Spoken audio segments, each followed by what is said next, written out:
से थोड़ा सा बढ़ा बढ़ूकर डॉक्यूमेंट वेरिफिकेशन, कुल मिला के अपन लास्ट में सीटों की संख्या ही गिन लें।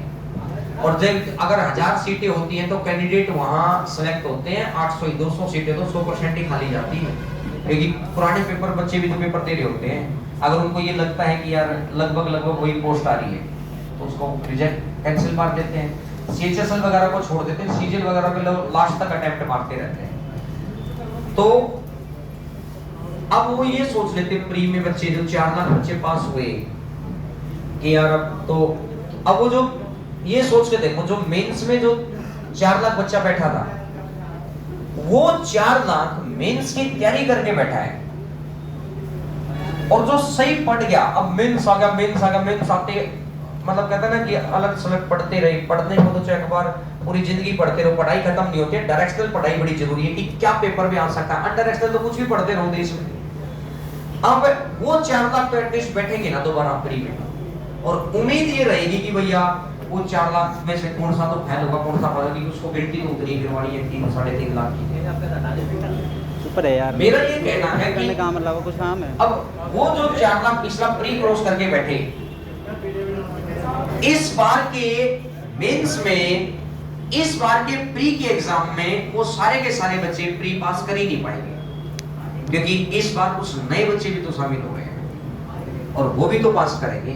और ऐसा नहीं कि कोई किसी का पेन पकड़ेगा, वो डिफरेंस क्या है कि वो पिछली बार पास हो गया, इस बार फेल हो गया, उसका जो ये पिछला 6 महीना बीता होगा ना, वो किसी डायरेक्शन में नहीं बीता होगा, और डायरेक्शन में नहीं बीता या तो वो अपना लाइब्रेरी में घुसा रहा होगा कि मैं पढ़ रहा हूँ, जब तक उसने जाना ही नहीं तू पढ़ क्या रहा है, पढ़ता रहे भैया। ये देश में पढ़ने वालों की कमी नहीं है, सफल लोगों की हमेशा कमी है और रहेगी। सही गाइडेंस ही आपको आगे पहुंचा सकती है।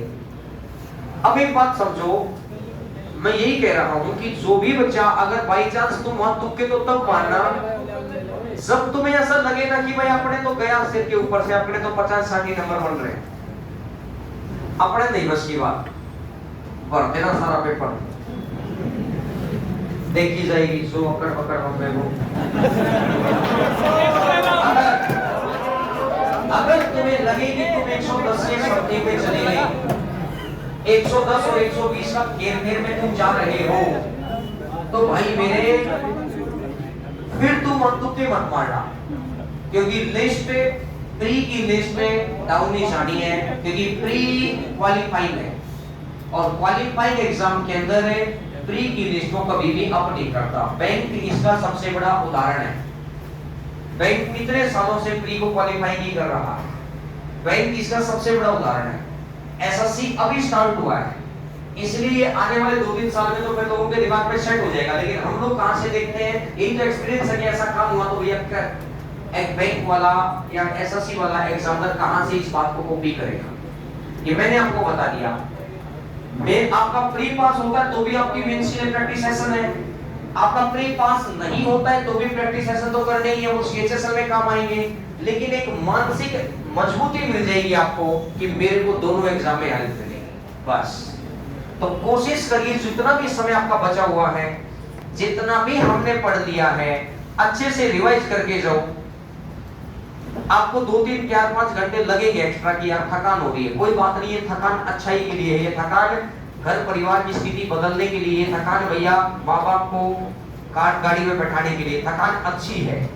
थकान कई बार इसलिए होती है, 70% लोगों को थकान इसलिए हो रही है क्योंकि हैंड टू माउथ वाला काम है। थकान तो ये जो ऊपर मजदूर काम कर रहे हैं इनको भी हो रही है, लेकिन ये इतना ही कमा पाएंगे जिंदगी में कि ये हैंड टू माउथ का काम।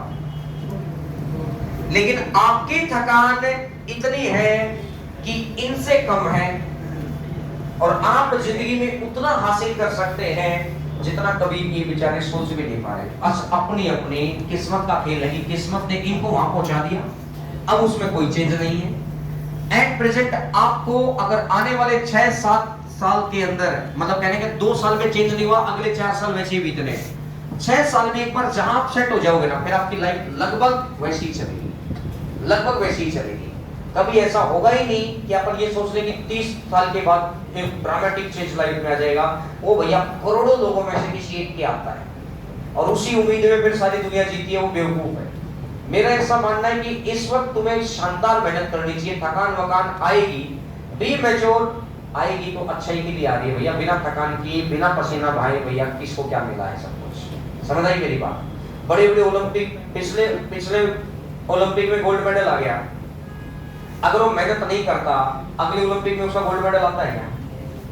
अगली बार नया आता है। तो ऐसा नहीं है, कई बार बच्चे मेरे से पूछते हैं मेंस में कि सर पिछली बार वाले इतने बैठे अभी तो फिर हमारा क्या होगा? अरे तो जिसने पिछली बार मेडल लिया ये क्या जरूरी अगली बार उसका मेडल आएगा ही आएगा? आप उससे बेहतर प्रिपेयर करके जाओ। वही आज तक है जिसकी रैंक 1 आती है, डबल रैंक, अगली बार भी वो एग्जाम, जैसे मैं मानता हूं कि रैंक 5 आई,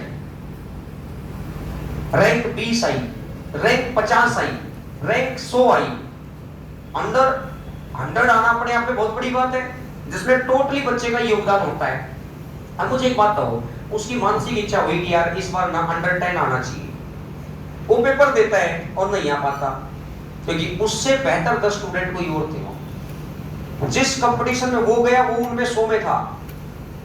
एक बार रैंक 1 आई 2013 के अंदर, जिस बच्चे की रैंक 1 थी, उसने इस रिकॉर्ड बनाने की सोची कि मैं अगली बार भी रैंक 1 ही लूंगा, और आज तक रिकॉर्ड टूट जाएगा कि रैंक 1 रिपीट होगी। उसने अगली बार रैंक पेपर दिया 2014 का, उसकी 76 रैंक है। अब 1 से 76 चला गया, ठीक है, उसको ज्वाइन तो वो 1 वाली ही करनी थी, वो तो एक अपनी मेंटल सेटिस्फेक्शन के लिए दे रहा था। लेकिन मुझे एक बात था, उसकी नॉलेज में कमी आ गई। कई बार एग्जाम के अंदर बैठकर पता नहीं चलता भैया, नॉलेज बहुत है, लेकिन किसी की टर्म्स कंडीशन ऐसी सेट हो जाती है माइंड में कि वो आपसे आगे निकल जाते हैं। तो जो पुराने बच्चे बैठ रहे हैं ना, कई बार कि सर हमारा पूरी निकलेगा कि नहीं निकलेगा, इस डर से मत जाओ वहां पर कि भाई पिछला मैंने बेस्ट एग्जांपल दे दिया, खेल का एग्जांपल भी दे दिया, एक मैंने एसएससी का ही लाइव एग्जांपल दे दिया जो हमने अपने समय में देखा था। तो कुल मिलाकर वहां आराम से जाओ कि हमने जो तैयारी कर रखी है, मुझे मेरा पेपर पे फोकस करके काम करना है, बाकी आगे जो होगा देखा जाएगा। मैं मेहनत कर रहा हूं, सीजीएल भी देना है, सीएचएसएल भी देना है, सीपीओ भी देना है, एमटीएस भी देना है, सिलेक्शन बेस भी देना है, दिल्ली पुलिस भी देना है, सारे एग्जाम देने हैं। किसी न किसी ताले की तो चाबी लगी, क्योंकि सिलेबस थोड़ी अलग है सबका, सिलेबस तो सबका ही सेम है। वही मेंसुरेशन यहाँ है, वही मेंसुरेशन दिल्ली पुलिस में है, वही मेंसुरेशन, बस वहां छोटे क्वेश्चन है, कहीं बड़े क्वेश्चन है, बस फर्क इतना सही तो है, चीज तो वही है। जब सिलेबस नहीं बदल रहा और एक ही सिलेबस पढ़कर जब इतना कुछ मिल रहा है, तो इसका मतलब क्लियर है कि मौका लगने की देर है, हिट तो होगा, बस आप समय पर थोड़े पॉजिटिव एटीट्यूड के साथ एग्जाम देकर आना। ये ना हो कि यार हमारा कैसे होगा, हो जाएगा भैया, ऐसे ऐसे बच्चों का हुआ है। इस बार का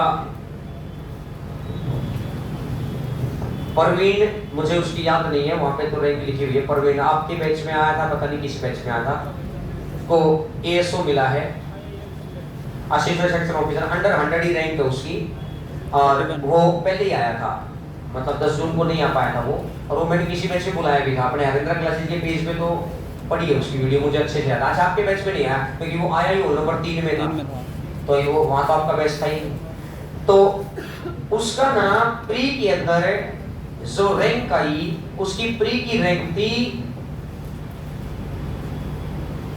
उसने जो बताया उस दिन स्टेज पर 2 लाख समथिंग।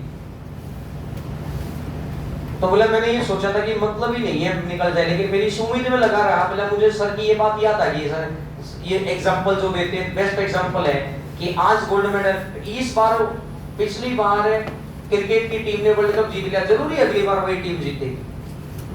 टीम तो वही, चाहे वही सेम खिलाड़ी भेज दो, जरूरी है ही नहीं कि वही जीतेगी। अगली बार का माहौल अलग है, पेपर अलग है, कैंडिडेट अलग है, क्या पता क्या होगा भाई।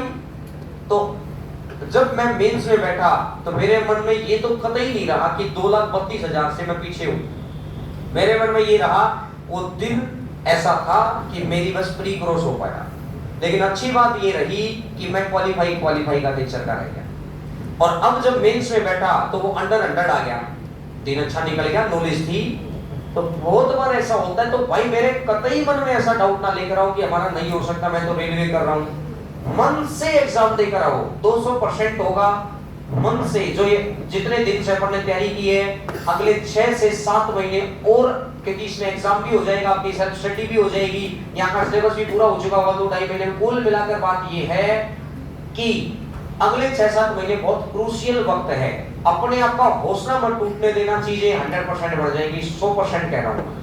हौसला हमारा भी टूटा था, हमने भी बनाए रखा, आज हमारी जिम्मेदारी बनती है आपका हौसला भी बनाए रखें, और हौसला बनाए रखोगे चीजें 100% आगे बढ़ेगी। आओ अगले नंबर क्वेश्चन पर आगे बढ़